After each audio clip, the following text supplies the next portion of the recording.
Olá, investidores, como é que vocês estão? Eu espero que todos vocês estejam maravilhosamente bem. Seja muito bem-vindo aqui, cara, mais um vídeo no canal Jorge Invest, esse canal maravilhoso que eu criei para falar com você sobre investimento semanalmente. E graças a todos vocês, o canal vem dando muito certo, o nosso canal vem crescendo, vem tendo engajamento de vocês. E eu fico muito feliz quanto a isso, porque a princípio era só para ser um registro de todos os meus aportes, dos meus investimentos. E vendo todos vocês chegando aqui e apoiando essa causa, me deixa muito feliz. Se você não me conhece, se você caiu aqui de paraquedas, tá? Eu tenho 23 anos de idade, tenho um patrimônio investido de mais de 215 mil reais e eu aporto tudo isso na Bolsa de Valores, em criptomoedas, ações, fundos imobiliários. E o vídeo de hoje eu quero comentar com vocês um pouquinho sobre alguns... Sabe, eu imagino que quando você começa a investir, você vai desbloqueando o cadeadinho, sabe? Para eu chegar nos meus 215 mil reais que eu tenho hoje, não foi do dia para a noite, não foi instalar o dedo e pum, saiu do 0 para 215, não. Eu passei pelos 10, passei pelos 50, passei pelos 100, 150 e aí bati a casa dos 200. E cada uma dessas pequenas conquistas, elas vão te fortalecendo mentalmente para que você possa continuar investindo e continuar ali chegando até bater a casa dos 1 milhão mais, né, cara? Que é o meu sonho, bater a casa do 1 milhão de reais antes dos 30 anos de idade. Eu espero, se Deus quiser, se Deus me permitir, eu irei chegar lá e irei registrar aqui para vocês nesse canal. Mas eu quero falar com vocês sobre a primeira barreira que eu tive, que foi a barreira dos 10 mil reais. Como é que ela foi uma barreira que eu percebo que acabou sendo uma das maiores barreiras que eu tive durante todo esse percurso que eu juntei de dinheiro até hoje. Por que eu digo isso para vocês? Porque quando eu comecei a investir, eu trabalhava de CLT e ganhava um salário de 1.200 e pouco na época. E aí, cara, não sobrava muito dinheiro do meu salário. Por dois motivos. Primeiro, porque era muito pouco. E segundo, porque pela falta de conhecimento financeiro, sabe? Pela falta de mentalidade mesmo de investir. Eu, na época, recebendo um salário de 1.200, comprei um Corsa de 6 mil reais para tirar 600 reais todo mês do meu pagamento, todo mês, 600, 600, 600, em parcelas de 600 ali, até bater esses 6 mil reais. Como na época foi a minha mãe que me prestou o dinheiro, então ela não me cobrou juros por isso, então foi um financiamento, digamos assim, pagando juros. Ela me prestou o dinheiro e aí eu fiquei pagando para ela 600 reais todos os meses até completar ali, que foram 10 meses pagando. Só que durante esse período, ó, vou falar com vocês o que aconteceu. O Corsa era 1997 com 300 mil quilômetros rodados. Aí você já imagina o pepino que eu peguei naquela época, né, cara? E o que aconteceu? Antes de eu terminar de pagar o meu Corsa, ele bateu o motor. E quando ele bateu o motor, eu não tinha dinheiro para fazer o motor dele, cara. E além de eu não ter dinheiro para fazer o motor dele, fazer o motor do carro tava mais que 6 mil reais. Tava dando acho que 6.500, 6.600 para fazer o motor inteiro. Sendo que, como que eu ia pagar 6.600 para fazer o motor se o carro inteiro tinha custado 6? Aí foi aí que eu falei, deu ruim, né? Não tinha muito o que fazer, então eu peguei ele com o motor batido, vendi ele, acho que foi por 2.500, se eu não me engano, terminei de quitar minha mãe e assumi esse prejuízo aí, cara. E nessa época que eu parei e percebi, que cagada que eu fiz. Esse foi o meu primeiro carro, foi a minha primeira experiência com carro na minha vida. E aí, mais pra frente, que eu peguei o Celta, que eu tenho até hoje, meu Celtinha 2007. Então, pessoal, vocês já vê que eu já cometi de cara a maior cagada da minha vida, que foi, arranjei um emprego e logo que eu arranjei um emprego, fui querer arranjar um carro, mesmo sem ter condições de manter aquele carro, porque eu tinha 600 reais de prestação e tinha 600 reais para viver, né, cara? Então, assim, 600 reais eu vivia com o mínimo para poder tirar o dinheiro da gasolina. Muitas das vezes eu nem tinha dinheiro para gasolina, então eu colocava ali 50 reais de gasolina e aí o marcador do Corsa não funcionava, então eu fazia os cálculos mentais de quanto que o carro estava fazendo por quilometragem, né? Quantos quilômetros estava fazendo por litro, e aí eu meio que tinha uma ideia de quantos quilômetros que eu podia rodar. Então eu ficava rodando ali os quilômetros e ficava de olho ali, ó, tá quase batendo, porque o marcador da gasolina, ele não estava funcionando, para piorar, né, cara? O que você podia esperar de um carro de 6 mil reais? E durante esse período, por incrível que pareça, foi aí que eu percebi que eu precisava ganhar mais dinheiro. E aí, na época, eu lembro que eu peguei alguns fones da China, não tinha aquele lance de todos esses impostos que a gente tem hoje, né? Para você poder comprar as coisas da China, era bem mais barato do que é hoje. E aí eu comecei a revender aqui na minha região e fui aos poucos dando certo.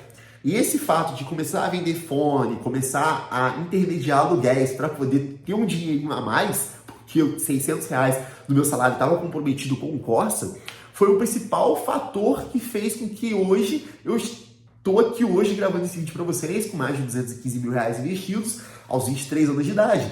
Porque foram uma junção de pequenas coisas que foram mudando a minha mentalidade como investidor, sabe? Quando eu comecei a ter, entre aspas, o meu próprio negócio, porque eu comprava os fones, eu lembro que eu pagava R$ 8 em cada um, vinha da China, comprava uma remessa assim de mais ou menos uns 100 fones, por exemplo, e aí eu revendia aqui na região por R$ 30, era fone sem fio. E na época as pessoas estavam consumindo muito esse tipo de fone, não tinha tanto igual tem hoje, então eu conseguia vender tranquilamente por R$ 30, e eu me sentia tendo, entre aspas, um lucro de R$ 22. Só que eu tinha que ir, às vezes, na casa da pessoa entregar, e eu não tinha carro, então eu ia a pé, ia de bicicleta, enfim, era um caos nesse quesito. Mas foi uma época boa, e foi nessa época que eu comecei a ter um dinheirinho ali sobrando. Além de ter os meus R$ 600 que eu pagava ali minhas coisinhas, sobrava sempre uns R$ 50, uns R$ 40. E aí, ó, tá vendo aquela gaveta ali, a primeira gaveta dali? Eu ia ali e colocava o dinheiro ali, colocava o dinheiro ali, colocava o dinheiro ali.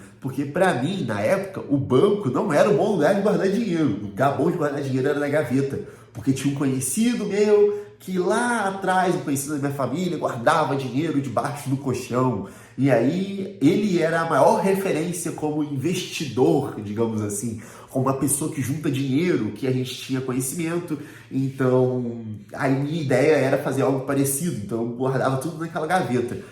E foi aí, quando eu tinha aproximadamente uns R$ 700, R$ 800 guardado na gaveta, que eu fui começar a pesquisar mais e eu vi que o dinheiro guardado na gaveta, você simplesmente está perdendo dinheiro. E aí eu conheci a inflação e aos poucos eu fui me inserindo nesse mercado financeiro como um todo, né? Até ter o conhecimento que eu tenho hoje, que não é muito mais do que a maioria das pessoas e do que aquele Peterson lá do passado que tinha zero conhecimento. E com isso, cara, eu fui guardando aos poucos o meu dinheiro até que eu cheguei e tirei esse dinheiro daquela gaveta e coloquei no banco. E quando eu coloquei o dinheiro no banco, na Nubank, né, criei uma caixinha na Nubank, fui juntando meu dinheirinho lá. E eu lembro que sempre quando eu chegava próximo da casa dos R$ 10 mil, eu começava a gastar. Aí eu começava a gastar, comprava não sei o quê, comprava aquilo, o dinheiro descia. E aí, cara, eu vivia nesse loop, sabe? De, tipo assim, chegar perto dos 10 mil e ter a ideia de que, tipo assim, caramba, eu quero tal coisa. Ah, eu vou comprar, porque agora eu tenho dinheiro. Só que esse é o maior problema, cara. Esse que é o maior obstáculo que eu enxergo hoje, que foi o obstáculo dos R$ 10 mil. Porque quando você não tem nada, você tá zerado, e você começa a ter um certo dinheirinho, você logo, sua mente era condicionada a pensar, tal coisa, um iPhone, eu tenho dinheiro para comprar um iPhone, se eu quiser eu compro esse iPhone. Aí você vai lá e compra um iPhone. Ah, eu tenho dinheiro para comprar tal coisa, você vai lá e compra. E aí o seu dinheiro nunca consegue ultrapassar a casa dos 10 mil. E foi isso que aconteceu comigo durante um tempo.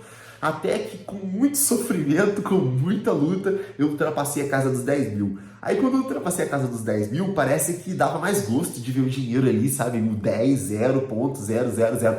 E aí eu fui juntando mais dinheiro, colocando mais dinheiro, até que fui aos poucos chegando na casa dos 20, dos 30. Aí nos 30 eu já comecei a investir na Bolsa de Valores, que foi em abril do ano passado. E aí de abril do ano passado para agora, a gente está em outubro de 2024, ou seja, um ano e meio aproximadamente, eu já tive esse salto dos 30 para os 215. Olha só que absurdo. É claro que no meio desse período aí muita coisa aconteceu. O meu TikTok começou a monetizar, os meus outros canais começaram a monetizar, eu comecei a ganhar dinheiro com a internet, comecei a pegar links de afiliado de Shopee, upava vídeo, o vídeo viralizava, as pessoas compravam o produto, ganhavam comissão naquilo. Então eu usei bastante coisas nesse sentido, intermediei aluguel, então eu fui gerando várias fontes de renda. Mas a ideia como investidor, cara, ela só começou de certa forma, vingar depois que eu passei a casa dos 10 mil. Eu acho que se eu voltasse no tempo, eu ia falar para aquele Peterson assim, cara, não pega esse Corsa vai dar problema, você vai gastar R$ 6 mil. Eu rasguei, não rasguei 6 mil porque eu vendi por 2.500, mas basicamente eu rasguei 3.500. E R$ 3.500 para quem não tinha nada, para quem recebia um salário de 1.200, era muito dinheiro, irmão. Eu lembro que durante esse processo que eu tava pagando o Corsa, eu sempre pensava assim, cara, como que existem pessoas que têm carros de R$ 20.000? Como eu nunca vou ter dinheiro para comprar um carro de R$ 20.000? R$ 20.000 é dinheiro pra caramba. Como é que as pessoas conseguem juntar esse dinheiro? Eu juro por Deus que eu pensava isso, cara. Eu tinha uma mentalidade muito pequena nesse quesito.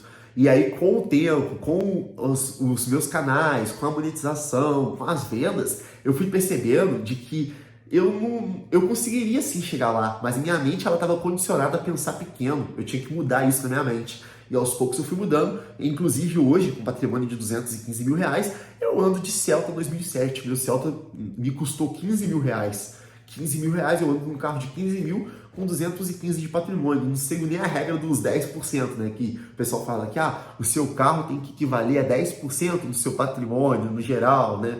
O meu carro vale menos que 10% do meu patrimônio. Então, eu pretendo trocar de carro agora, ano que vem, se eu conseguir bater a casa dos 400 ali.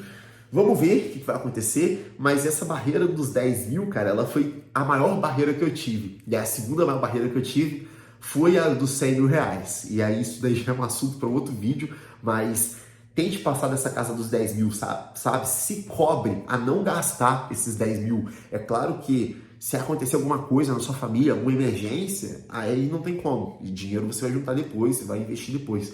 Mas se for com coisa, entre aspas, fútil, evite gastar esse dinheiro, pense no futuro, porque lá no futuro você vai poder comprar muito mais com os frutos do seu investimento. De resto é isso, pessoal. Queria falar um pouquinho com vocês sobre essa barreira dos 10 mil que eu passei por ela. Um forte abraço a todos vocês. Não esquece de deixar o like no vídeo, se inscrever aqui no canal. E o próximo vídeo, tá? Vai sair para vocês. Vai ser possivelmente amanhã ou depois de amanhã um aporte de R$ 500 em fundos imobiliários que eu vou fazer aqui com vocês. Vou tentar fazer ao vivo para mostrar para vocês, tá bom?